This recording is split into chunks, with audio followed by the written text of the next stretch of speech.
আমি এখন দেখাবো যাদের বাসায় ওভেন নাই, যেমন আমার মতো গরিব মানুষ, তারা কিভাবে গরুর মাংস কড়াইতে চুলায় জাল দেওয়া ছাড়া গরম করে নেবেন। Ninja technique. এই যে দেখেন, এটা হচ্ছে একটা ঢাকনা আর নিচে এটা হচ্ছে ভাতের হাঁড়ি। তো আমি ভাতগুলো গরম দিছি, তার ভেতরে দেখেন এই যে কত সুন্দর করে গরুর মাংসটা দিয়ে দিছি বাটির মধ্যে। অনেক ধোয়া উঠতেছে, দেখছেন? জাস্ট ভিডিওটা দেখা যাচ্ছে না।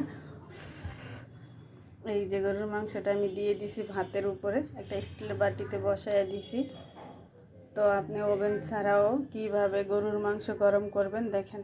গরুর মাংস গরম করা ওভেন ছাড়া ওভেনের থেকেও ভালো গরম হয়ে যায়। যখন আপনি ভাত থাকে, বাসি ভাত, ওইটা গরম দিবেন চুলায়। শীতের দিনে ঠান্ডা ভাত তো খাওয়া যায় না, তার জন্য আমি ফ্রিজে মাংসটা ছিল, মাংসটা সুন্দর করে ভাতের হাঁড়ির মধ্যে একটু হালকা পানি দিছি ভাতের নিচে দিয়ে, বাস মাংসের বাটিটা একদম বসায় দিছি হাঁড়ির মধ্যে।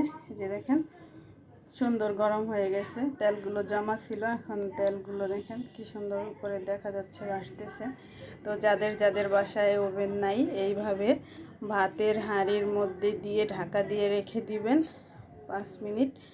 দেখবেন আপনার ভাতও গরম হয়ে যাবে, বাট তরকারিটাও গরম হয়ে যাবে। তো এটা হচ্ছে আমার ওভেন ছাড়া গরুর মাংস গরম করার পদ্ধতি। তো সবাই ভালো থাকবেন, সুস্থ থাকবেন। আল্লাহ হাফেজ।